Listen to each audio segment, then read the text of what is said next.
Thank you, Clay, and that was a very kind introduction. Thank you.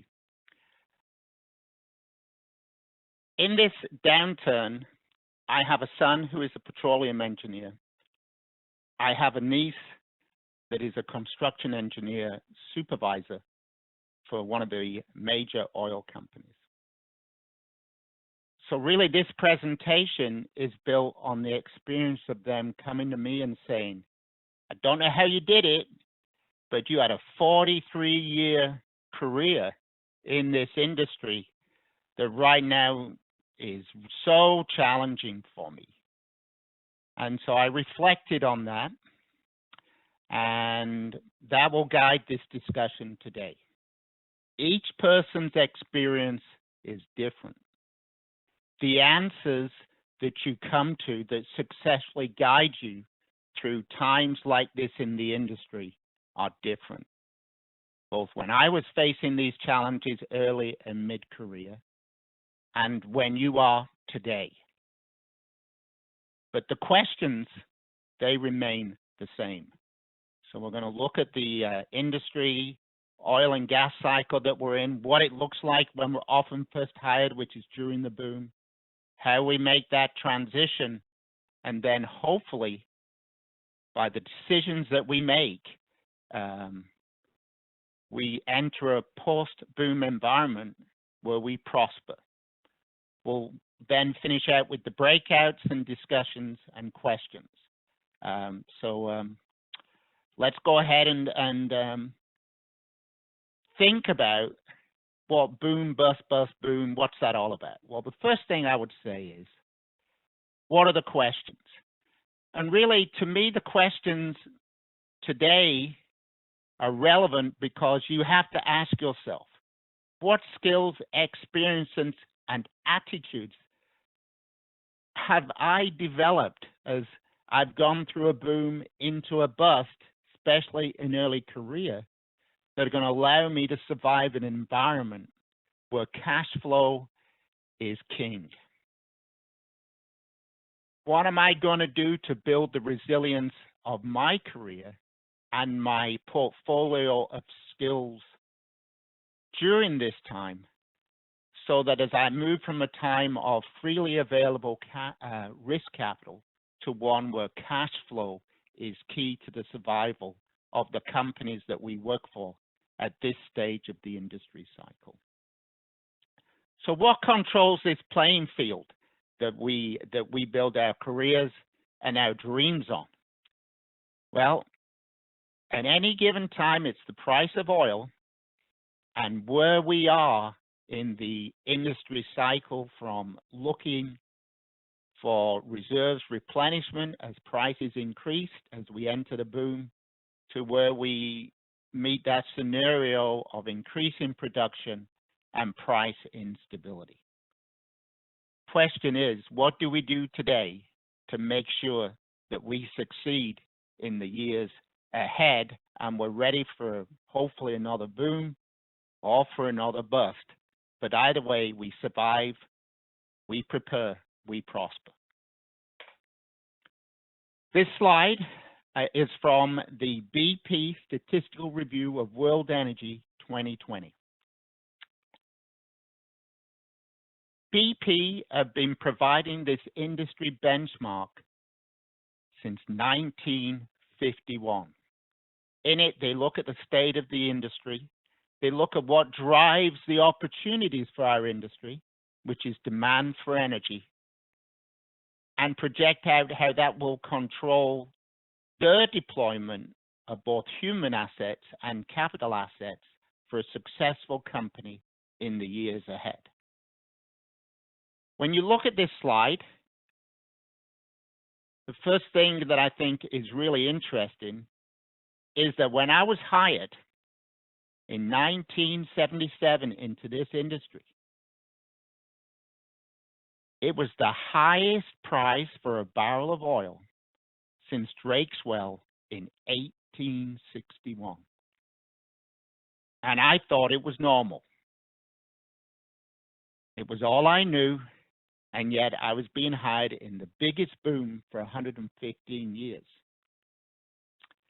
So we get hired during the booms when we're looking to replace reserves, to re-energize the business that was shrunk back into survival mode during a deep recession. And in this case, in a time of oil prices that were low, really, except for times like going into war and things like that for 100 years.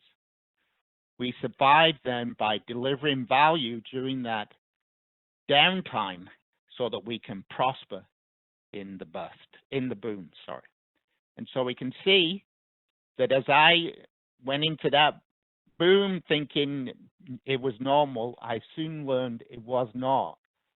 Through a series of very significant drops in price of oil from 1981 until the year 2002, biggest chunk of my career was learning how to build value and deliver value in a very price-constrained marketplace. But it got me ready to enjoy the booms prior to 2008 and up to 2014, and then our latest drop in oil price in 2014. So if we take this cash flow model that represents the development of a field or a platform, asset, maybe even a province, we typically get hired when the price of oil is rising, where companies are able to replace their reserves, to spend capital, to improve their EP ratio. Over a 10 or 15 year period, it can often be the case that we don't see revenue, we don't see cash flow. But as we move into production, into a more mature asset, the cash flow that feeds the internal capex and the expansion of the business flows from production, not from exploration. So we're hired as the price of oil increases to look for more oil and gas, replace reserves, and then to ramp up production in producing assets and move them to maturity and invest to continually increase and extend the economic limit. 30 years ago, in a seminar that I attended, a seasoned professional explained to me that to make all the right decisions more often than not in a stable or contracting business, you had to align both professional and personal goals on a long-term basis. You got to keep it simple. And in today's world, they would have drawn this chart on a single piece of paper with 2 professional careers rather than 1. We hear, I need work-life balance. So this simple tool that I've used throughout my career allowed me to understand what my wife and I and our family wanted for our personal goals, or my partner and I, and how we managed each other's professionals so that the professional goals and personal goals were unified over an extended period of time. Set the goal at the beginning at 25 plus years. Bring it to 6 where it's much more solid. Don't look at it every 5 minutes. Put it in a drawer. Look at it every 6 months. This is what happens in a boom. We get hired. Wow, this is great. The Friday's off. Lunches are brought in. We think this is normal. How smart were we to choose the right trade school option or the right degree? The WIFM is our personal growth. How is the company going to look after us and reward us? Job security is not on the radar. Early career, we're looking for the next opportunity. Mid-career. Well, you know, mid-career, especially if you're coming out of your first bust, you could believe that maybe that first bust was just an aberration.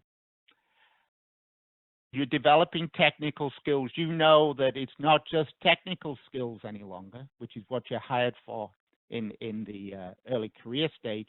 you've got to build that emotional IQ. You've got to learn to build a team to help it deliver the company goals. So you work on those things. You work on it in the context of the company. Job security appears pretty solid. Stock options, bonuses. Yeah, that busted won't happen again. Company's giving you good managed to career both path. Feels pretty good. Stop for a moment. This slide is from the Federal Reserve Bank of Dallas. They publish an energy report March every year. They update it quarterly.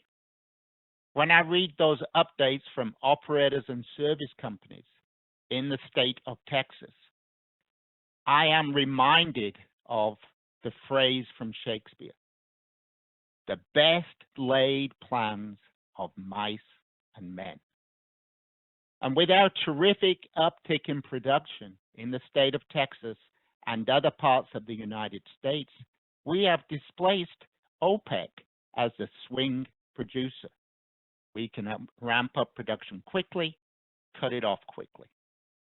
And so in 2014 at $10 a barrel, 500,000 people worked in our industry, pursued their dreams in our industry in the United States. As the oversupply occurred, OPEC Plus defended market share, not price, market share. And so this graph shows that from 2014, 15 to today, we lost 156,000 oil and gas jobs in the United States in our industry. The pessimists would say we lost 30% of the employment in our industry in a short space of time. The optimists would say, hey, 70% of folks are still working. And it's the optimists that get through. Realistic optimists can often be the key to getting through the downturn.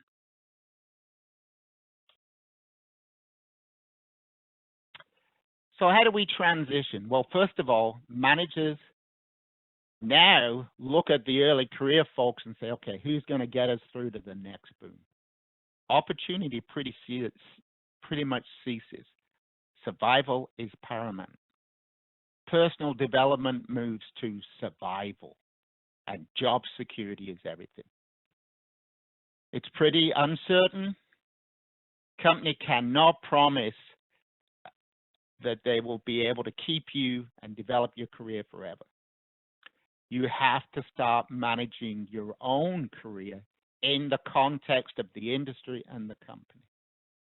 Mid-career, of course, mid-career folks have seen this movie before, but still their career goals are less aligned. Job security is less definable, and they're moving now from building reserves, from deploying capital with their teams, to creating value in a cash-starved industry. And because we are downsizing assets and therefore downsizing people, technical skills become more of a commodity, and it is the other skills that enable you to become a more valuable commodity. Leadership, management, team building, resilience, the ability to stay focused on creating value when you're in a very uncertain environment. Slides from the Federal Reserve of Dallas again. These visuals kind of help us process and understand the storm we have been going through since 2004. Break-even prices for new wells. If you want to drill a new well and make money, according to the Fed survey, what price do you need for West Texas Intermediate? If you're in the Midland, Permian Basin area, you can deliver a well at $46 a barrel, according to this data. But if you're in the Permian Basin, the Permian Delaware Basin, you need $52 a barrel. And so as OPEC defended market share, they drove the price down to a point where it was not economic to drill new wells. But in those same basins, to keep wells operating was much lower cost. And you can see in the Eagle Ford at $23 a barrel, you can go ahead and maintain production. And so then the emphasis as we move through that downtime of skills, attitudes, and experiences is about maintaining existing production to generate cash flow profitably rather than drilling new wells or bringing new fields onto production. Within that context, we have to ask the question, how do I build my skills, experiences, and attitudes to prosper in this environment rather than that environment? First thing for early career folks in that post-boom world is best of the best are hired. Your career moves a lot more slowly than the people ahead of you. You have to own your own career and make sure it delivers for your company, not the other way around. You've got to build a wide range of skills and experiences so that portfolio is attractive to the industry. You've got to take on new assignments and volunteer and step up in these times. Seize opportunities to progress inside and outside the industry. Build relationships in the professional industry. Build relationships in your local community beyond. And network, network, network. Mid-career, well, you know now, busts are a normal part of what happens. You know you have value because you've made it through to this post-boom world. You've learned how to pull your team together, demonstrate your value to deliver for the company as you have enabled your company as well as you and your team to succeed.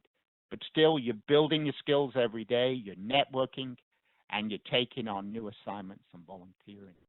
And you're networking, networking, networking. And so at a stable, extended oil price, you have a pretty good career. Not only that, but as a mid-career person, there's not a lot of people behind you pushing you, and there's not a lot of people ahead of you blocking the next step in your career path. So let's think about some recent headlines as we look about how we take our values to create our ability to create value through our skills and attitudes developed so far in our industry.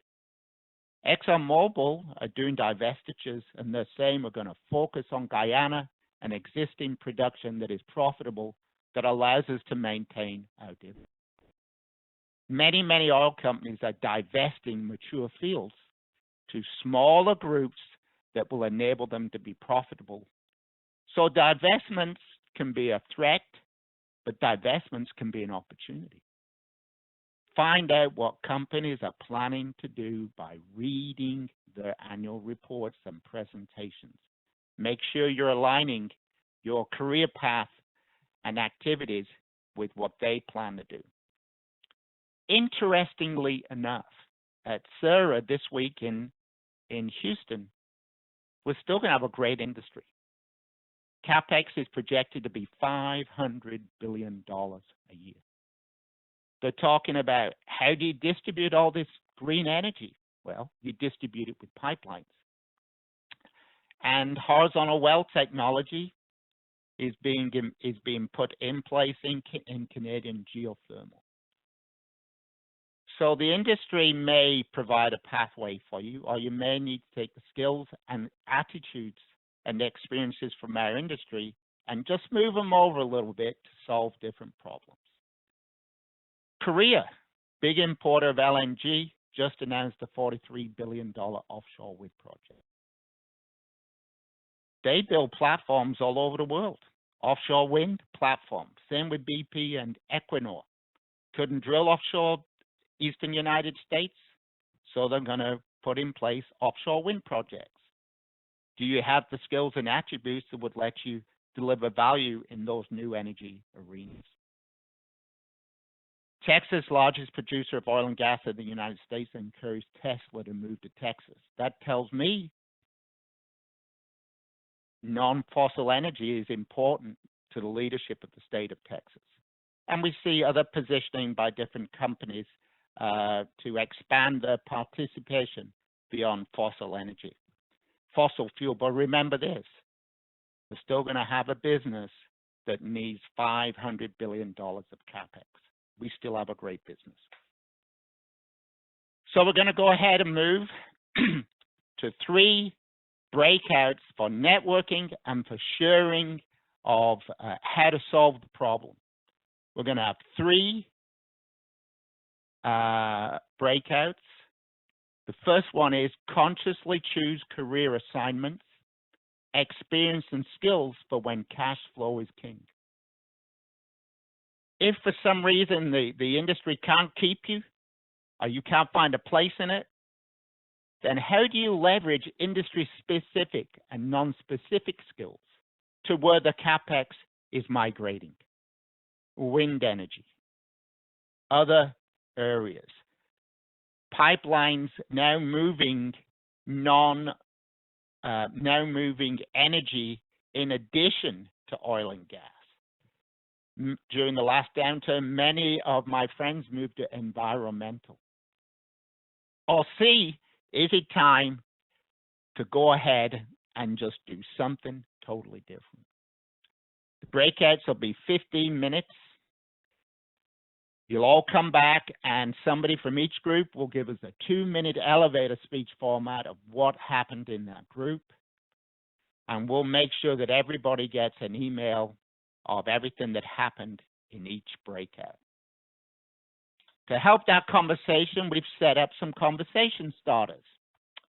Breakout 1, move your skills from that exploration frontier environment to the mature, cash flow rich operating assets in your company. Look at divestitures as a career opportunity.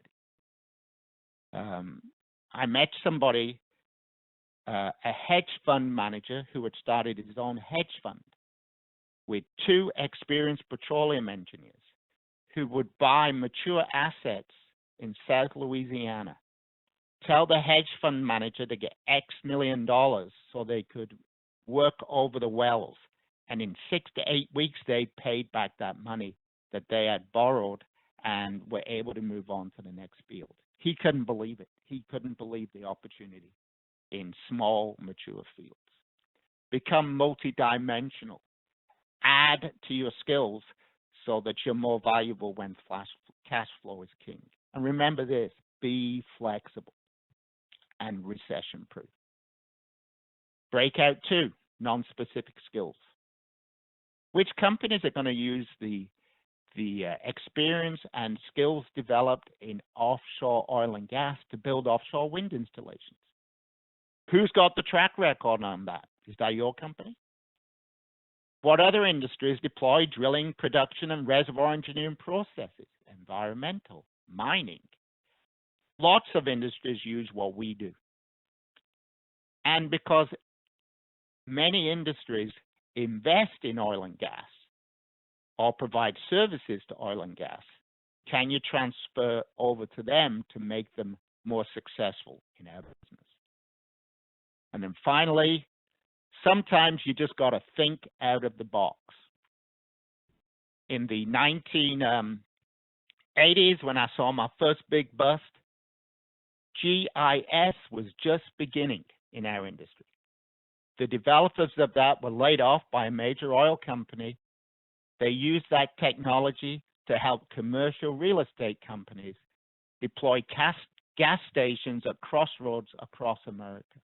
Before then, they put somebody in a pickup truck with a map. And so that revolutionized that industry. A laid-off geophysicist founded Tito's Vodka. When I moved to Louisiana, my favorite beer was brewed by 2 geologists that had been laid off. friend of mine that was a well site and then a technical writer created his own online publishing company. And many of my friends became professionals in financial software and other growth industries, because those industries don't have enough domain-specific people to make it happen. Okay, Clay, could I please hand over to you? Excellent. Thank you, Jerry. All right. So as Jerry mentioned, we will now break out into the rooms. So what will happen is I will press a little button here, and then a note will pop up telling you that you have been, you are going to be moved over to your breakout room. So just click OK, and then we will have discussion for about 15 minutes. I will advise everyone when the breakouts are almost done, and then when they end, you'll automatically pop back into this room. So you don't need to do anything, just stick in your room until it's time to go back to the greater session. So I hope everyone has good discussions, and it might take a minute for your breakout room to get started. So just be a little bit patient, but we should switch over now. So look forward to seeing everyone in a minute. Okay, excellent. So we can go in order of groups here. We had 6 groups. Now, group 1, in full disclosure, something happened and our session ended prematurely. So we did have some discussion back in the main room, but we did have a bit of issues there. But you know what? We did everything we could and had a pretty decent conversation anyway. So. Let's see, Matthew, do you want to go through our kind of summary there? Yeah, so consciously choose career assignments, experience, and skills for when cash flow is king. So when cash flow is king, that means we're trying to save money and make sure we can actually the company can stay alive. So you may wake up one day with a new job. Any restructuring will, you'll find yourself in a new group one day, and mostly where you go may be tied to, maybe you showed interest in someone, interest in different skill set, and that manager noticed, or someone noticed it, and like, hey, this guy may like that job, let's try him out.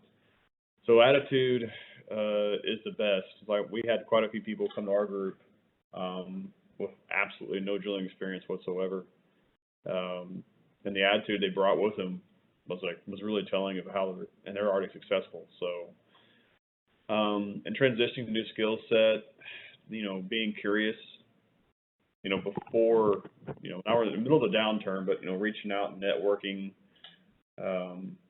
That's why I joined this webinar. Was I sit at home all day.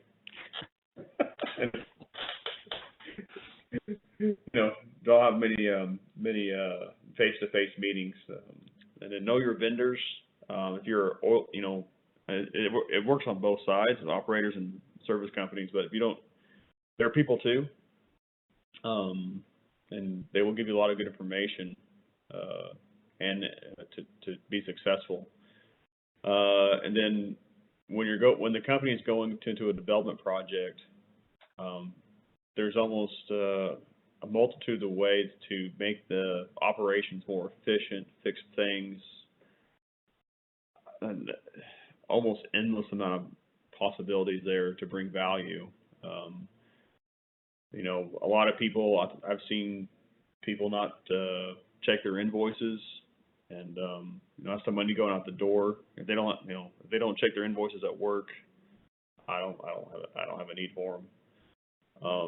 So that's where it really counts, being totally accountable. And then, let people know what you want to do. You just never know when the opportunity comes up. So, I don't know if it really answered the question very well, but, the attitude is probably going to be the #1 savior, especially if the company is just barely hanging on, Yeah. No, that's great. Awesome. Thank you, Matthew. Yeah. And so then the next group to answer the same question, group 2, Ricardo, do you want to brief us? Okay, can you guys hear me?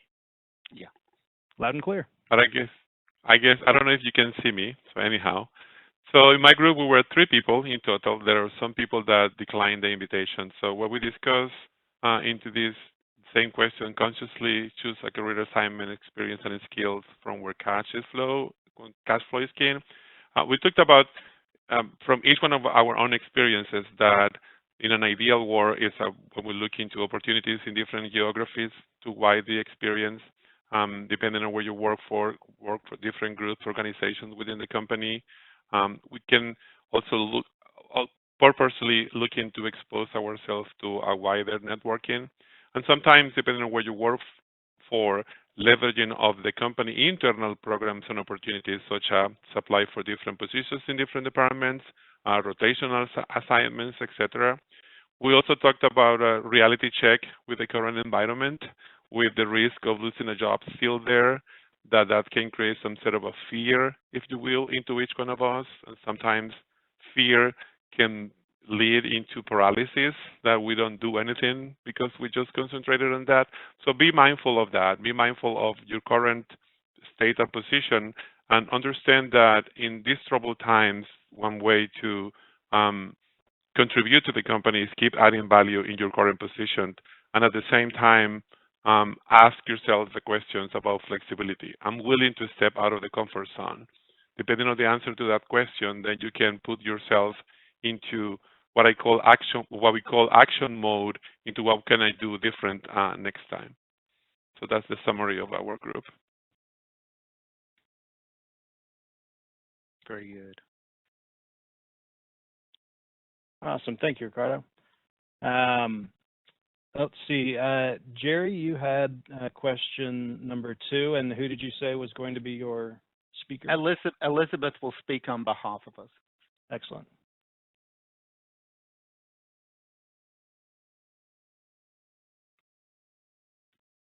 All right, Elizabeth, you should be able to unmute. All right, thank you. Just about to send you a message. Okay, so yeah, we talked about quite a few different things. Really, at first we focused on what kind of skills might transfer directly, technical skills, over to environmental, renewables, et cetera. Some of the things that were brought up were CCUS or CCS, so carbon capture storage. We talked about in like kind of the geoscience space, maybe exploration for minerals, particularly potentially sedimentary copper, things that are, big ticket items right now for batteries and renewables. One point that I thought was really interesting was a comment that was made about transferring skills, and particularly talking about fluid flow and how that has a lot of implications for different things in renewables, geothermal energy, CCS, that kind of stuff. And a comment from Jerry was that, Darcy's Law, which is fundamental for petroleum systems and for petroleum engineers as well, was actually made for water. So, there are a lot of things that really tie in that we as petroleum geologists and engineers have learned for petroleum that can be transferred. Another thing that we discussed was beyond technical skills, one other skill, being bilingual. So really the importance of understanding all your skill sets and making those known, and how those can be applied and how they can give you an edge in transferring to a different industry. And then finally, the main comment, this was brought up in the previous discussion, is flexibility and just really being open to opportunities and being willing to take those opportunities as they come, and how that can be so important to continuing your career, and how that's important to, as Jerry had mentioned, taking ownership of your own career as well. So that kind of, that's how I would sum up our discussion. So yeah, really great discussion. Thank you, Elizabeth. Well done. Very good. Thanks, Elizabeth. Ron, friend, let's see, you were group 4 and had the same question. Are you going to speak, or is someone else going to be your spokesperson? Yeah, well, you cut me off before I could actually nominate anyone, so unfortunately it's me. We had a good group, a lot of good discussion. It was interesting. The group we had was quite technical, and we were looking at different aspects of what we could do outside the traditional oil and gas. And of course, we started looking at renewables, wind turbines to start with. Somebody mentioned we've got a German company leading the pack right now in wind farm turbine development. And if you really want to get into that field, we couldn't remember who that company was, but I'm sure you could find them pretty quickly. But other things that you need, project management skills, supply chain understanding. Anyone with electrical background is good. Another thing that came out that was interesting, someone also mentioned that business development skills would be useful in any sort of new project to figure out which projects are good prospects and which are non-starters. I thought that was quite interesting. Going back to the wind turbines, offshore, corrosion protection, you need somebody who understands corrosion. You need someone who's got offshore experience, but there's opportunities for mechanical, structural, electrical. Elizabeth mentioned about geothermal. We mentioned that too. And somebody mentioned it'd be nice to go to Iceland because they got a big geothermal plant out there. We talked about rotating equipment, compressors, pumps, no matter what you're going to do. Outside of wind turbines, but just energy transfer, you're going to need that sort of ability. We then had a bit of a discussion about hydrogen. If you're going to be producing grey or blue hydrogen, you'd need quite a bit of experience in gas processing. So don't worry, guys, it's not lost. Pipeline integrity, because we're using existing systems to move hydrogen. And we need somebody who understands what hydrogen is doing in that pipe, because it's got a lower heating value, so you're going to need more. And if you need more, that means you're probably going to need higher pressures. Maybe you need bigger pipeline diameters. We then went into petrochemicals. Petrochemicals is already existing, but because it's such a big part of the industry, there's still going to be a lot of need for petrochemicals right out there, plastics and so on.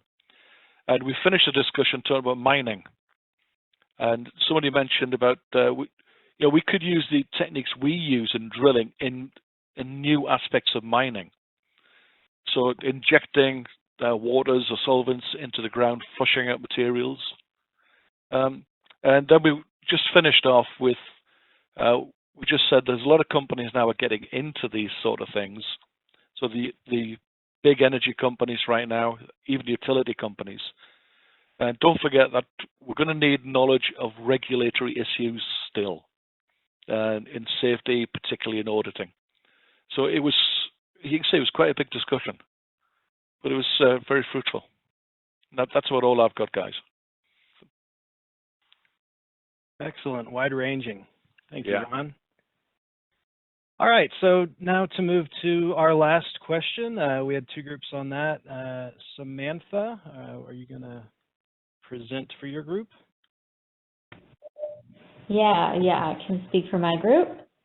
So our breakout was about pivoting careers, basically learning how to be adaptable and flexible in a downturn, and looking at our core skills, attitudes, and aptitudes, and looking at how they could fit into other rapidly growing industries. Some really interesting discussion about core skills and attitudes. Some of the core skills that we discussed that were pretty important to this industry and other industries would be computer skills, project management, and people skills.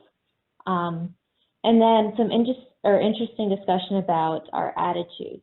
One was about resilience, flexibility, and learning to be entrepreneurs, basically. And another really interesting discussion was about someone knew someone that pivoted from their career to be a television host. Another person knew someone that became a singer. And I don't think those are very normal pivots, but very interesting to see that someone could adapt in that way. Right. And lastly, some industries that people discussed wanting to change to would be geothermal, environmental, carbon capture and storage, data analytics, and data science. And that was basically what our discussion was about. Pretty good. Excellent. Thanks, Samantha. All right, Kevin, you want to finish off for the last group? Yes, sir. So we had the same question, core skills, attitudes, and aptitudes. We had a good group as well, about 5 or 6 people.